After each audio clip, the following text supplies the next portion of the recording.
If calls make you uncomfortable, it's not always what you're doing during the call that causes it. It's more likely than not what you're doing in the minutes before. You see, most people think that that feeling that they get where they tense up or freeze when they're waiting for the person to join the call or when they're preparing what they're going to say is just nerves. People think it's nerves, but in reality, it's not, or at least not entirely.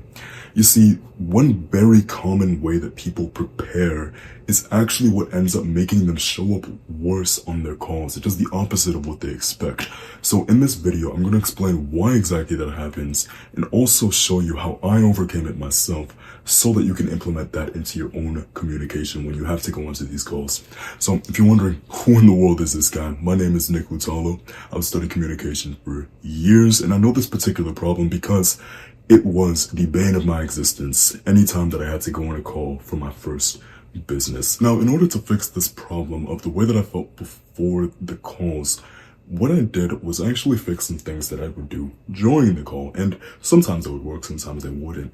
But I would find that the mindset that I would have going in would sort of be up to chance. There will be times where sometimes I feel very confident or I feel pretty good. A lot of the times it will be when I would have my partner with me.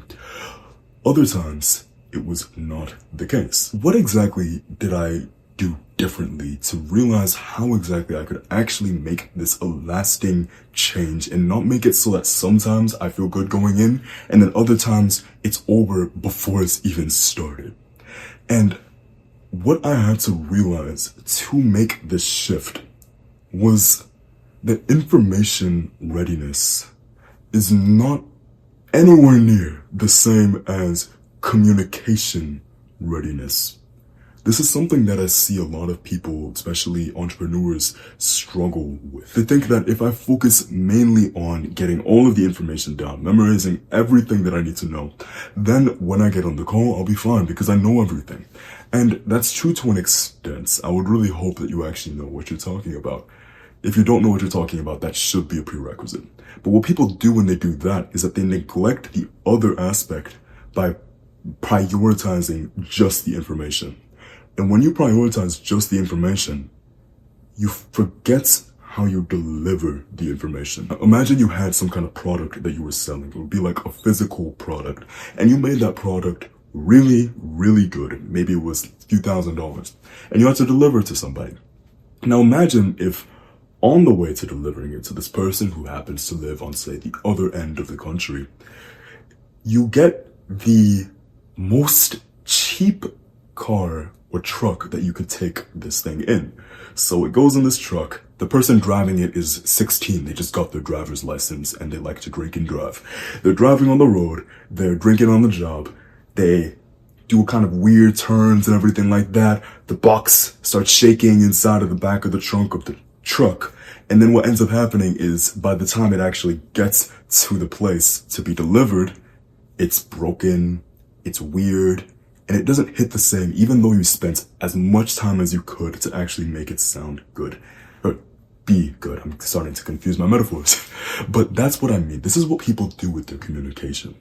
Because if you don't focus on how you actually deliver the information and how exactly you go about that, and I'll explain how I did that myself, it makes it so that you deliver it 1,000 times worse. And it doesn't matter how much you prepared your information, it's going to be less effective. There's been plenty of studies on this that have actually shown that what you say is less important than how you say it. So what did I do specifically?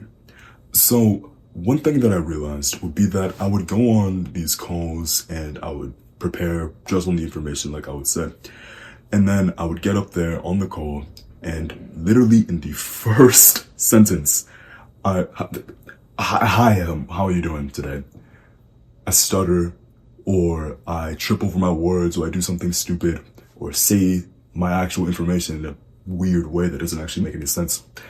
And it showed me that you need to treat any kind of high stakes or important speaking event or scenario almost like a performance.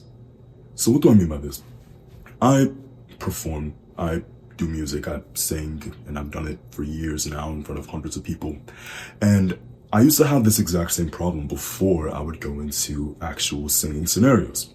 So one thing that I would do, or what that I realized that I needed to do, was warm up. Because I remember I would have plenty of performances where I didn't warm up, my voice was scratchy, I was shaky, I was unconfident, I was nervous, I was stiff, and I would get up there and I would sing really badly, and I wouldn't feel good, the audience wouldn't feel good. So what I would do to actually fix this was I would, one, warm up.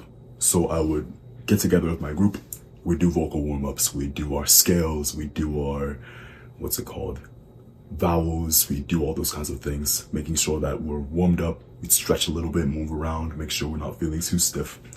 And then what I would do that actually made the biggest difference for me was setting my objectives straight from the get-go. So I would go like, okay, what am I looking to accomplish here with this performance? And because it's just performances, it would be the same every single time. It would be, I want to give the audience a good time.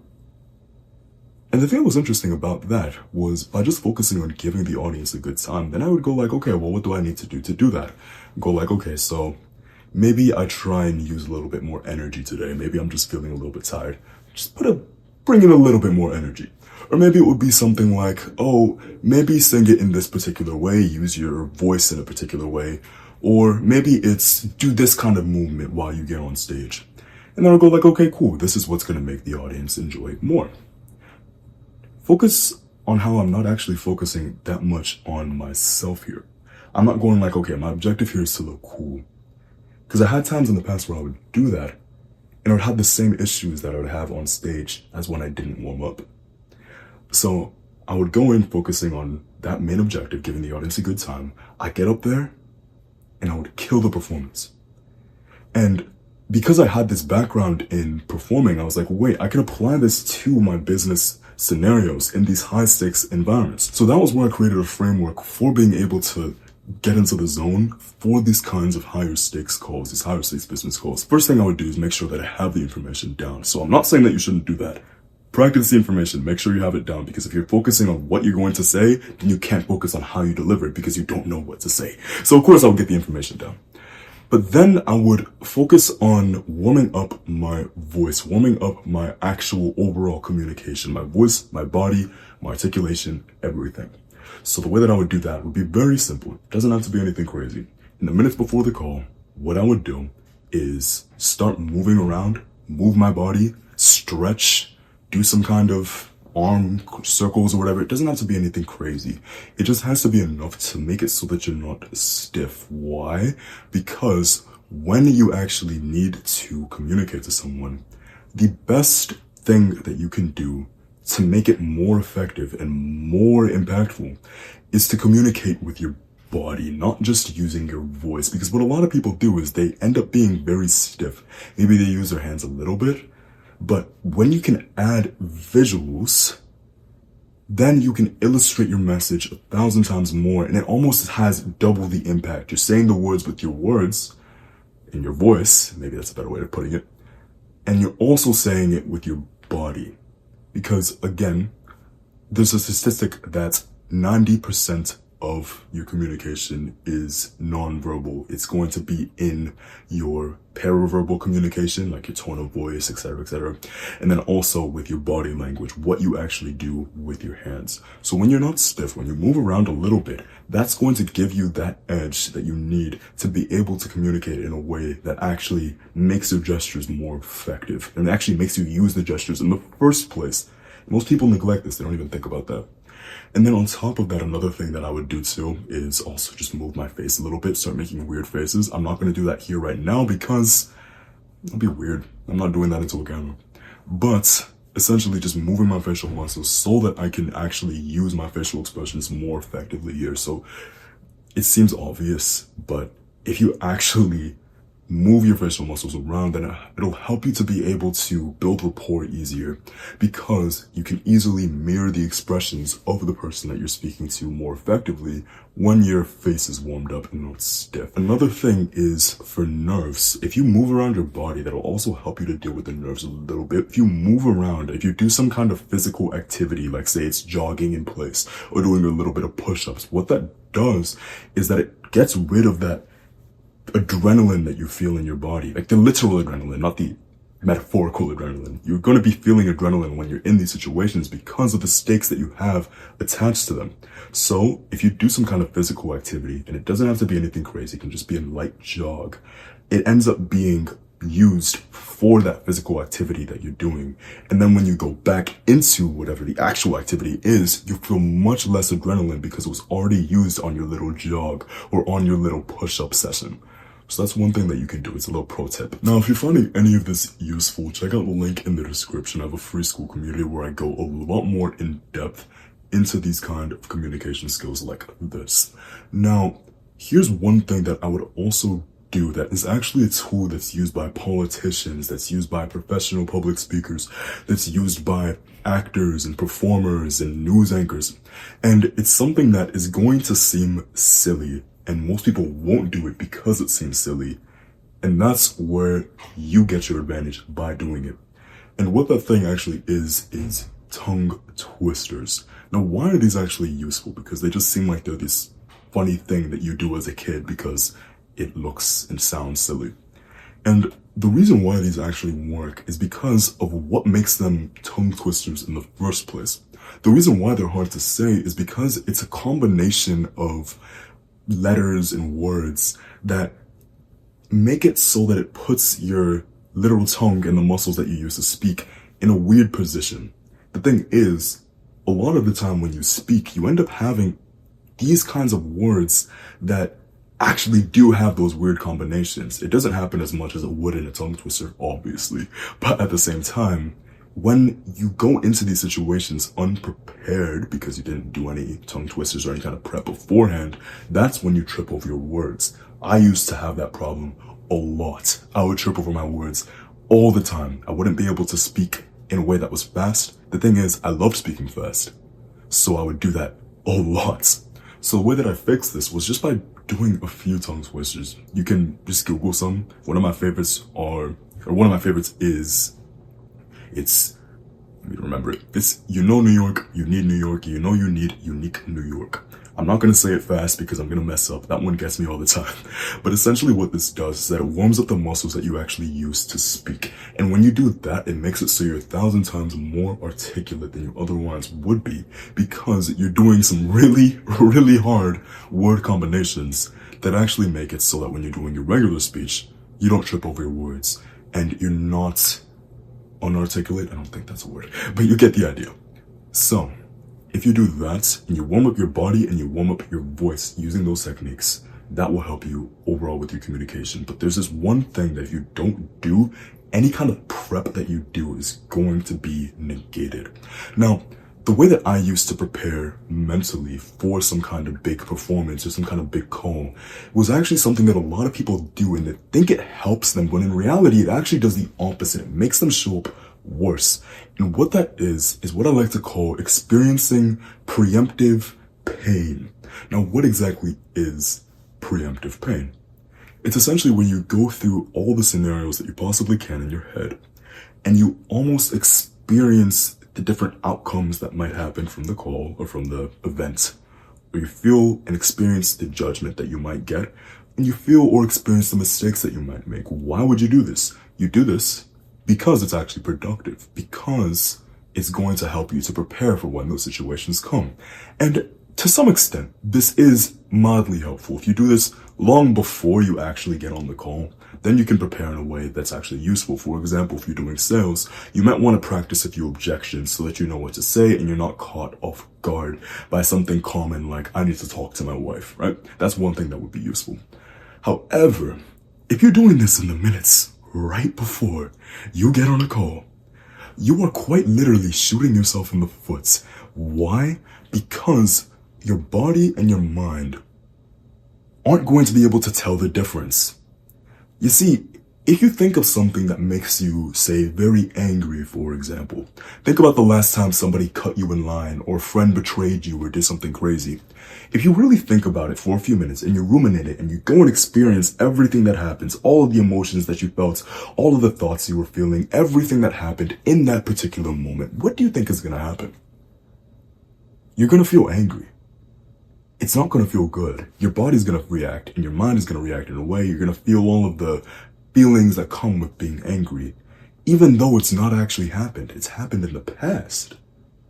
This is what happens when you prepare by experiencing preemptive pain. It's so bad to do right before because you're going to experience it and experience it as if it's actually happening. And then when you show up for the call, you're going to show up in a way that makes it actually become a self-fulfilling prophecy, because now your body and your voice and your communication is exhibiting, this is going badly, or I'm making mistakes. And then guess what's going to happen? You're going to make more mistakes. Even if you think about it and you think to yourself, okay, don't do that. Don't make that mistake. Have you ever had someone tell you, don't do something? Don't think about my pinky right now. What are you going to do? You're going to think about my pinky. You're going to think about the thing that I'm telling you not to think about. Because our brains cannot make that distinction. Our brains can't not think of something if you tell it not to do something, because it needs something to compare it against. So when you do this, you experience it and you get into this loop where you go in, you're thinking that you're speaking in a way that's helping you to avoid the situation, when in reality, you're actually making it happen in real life. So once I realized that I was doing this, and I realized I was doing it I used to do it for performances, and then I also ended up making that same habit for calls, I changed it. And if you're paying attention, you actually notice that I talked about what I do instead. Instead, I focus on the main objective of the call. So I think about, okay, what am I looking to accomplish here? And the key thing that you need to do, or that I would do, is that I focus on the particular objective of the call in relation to the other person. So for example, if it's sales, I'm not thinking I'm trying to get this person to buy from me so that I can get money. No, I think I'm helping this person make an educated decision as to whether or not this is helpful for them. Now, why does this work? This works because if you focus only on yourself, it makes you look one of two ways. Both of them are pretty bad, but one of them is way worse than the other. We'll start with the less bad one. The less bad one is that it makes you look like a narcissist. Now, that word has a negative connotation, and that's pretty self-explanatory why it's bad. In some cases, this can actually be a little bit good, because if you have high levels of self-belief, then you have a little bit more conviction when you speak, and that'll make you a little bit more convincing. The only thing is, on the flip side, you'll also break the rapport that you built with the other person because you're focusing on yourself. They're going to go like, this guy's so self-absorbed. They're not listening to me. They don't care about me, and they're not going to help me. It makes you less trustworthy. Now, on the other hand, it can also make you incredibly needy. And when you're needy, it pushes away the thing that you need. Because when you're focusing on yourself so much, and you're focusing on what can I get, or you hop on a sales call and you're like, I really, really hope they buy from me. What that's gonna do is it's gonna make them notice that, and they're gonna go like, no, something's wrong here. They might not consciously think it, but they'll think it in the back of your head. It's like the pushy salesperson who calls you on the phone. Hey, do you want to upgrade to Verizon sales today? Like whatever they're talking about. That was a random example, but you get the idea. You can probably think of a scenario where you've met someone and they came off a little bit too needy. So instead of focusing on yourself, by focusing on the other person and making the objective in relation to the other person, what that does for you is that you end up being able to figure out what particular steps that you need to actually make to make that call more effective. For example, if it's a coaching call, you go like, okay, my objective here is to give this person the best absolute advice that I can give them so that they can get the result that they want. So what do I need to do there? I need to listen actively. I need to make sure that my delivery is on point. So I need to use this tactic and this tactic and this tactic. In my last video, I talk about which specific communication skills you can actually focus on and how you can actually find that to make it more effective in these kinds of scenarios. So you can check that out after this, of course. But that's going to be a lot more effective than if you go in thinking about, how am I going to look? Do I look like I have authority? Do I look trustworthy? Do I think that I'm going to get the outcome that I want? No. We focus on them, we set our objective on them, and we ask ourselves, okay, what do I need to do to get there? So if you take that and you combine it with the moving warm-ups that you can do before to make it so that you're less stiff and that you can use more of your body, and then on top of that, warming up your voice, making yourself more articulate, if you do all of these things in the moments before the call, instead of thinking about how it's going to go or what's going to happen or how you're going to look, what that's going to do is that it's going to make you a lot more effective when you actually go on, instead of you coming off as the call already going bad, or maybe you have all the information and you speak worse. Once I implemented this myself, it completely transformed the way that I communicate in these kinds of high stakes situations. Because a lot of the time, it's not too much of an issue in the lower ones. People tend to make more of these kinds of mistakes in the higher stakes situations. So if that's you, and you also need help with that, you can also, again, check out my Skool community in the description. There I go a lot more in depth on how you can overcome these kinds of problems. But outside of that, that's all that I have for today. I hope this was helpful. Check out this video right here if you have trouble with speaking with authority. If you feel like your authority is up to chance, sometimes it's good, sometimes it's not. This will help you with that. Outside of that, I hope you have a great rest of your day. And remember, don't overthink it. You're a lot better at speaking than you think that you are. Have a good one.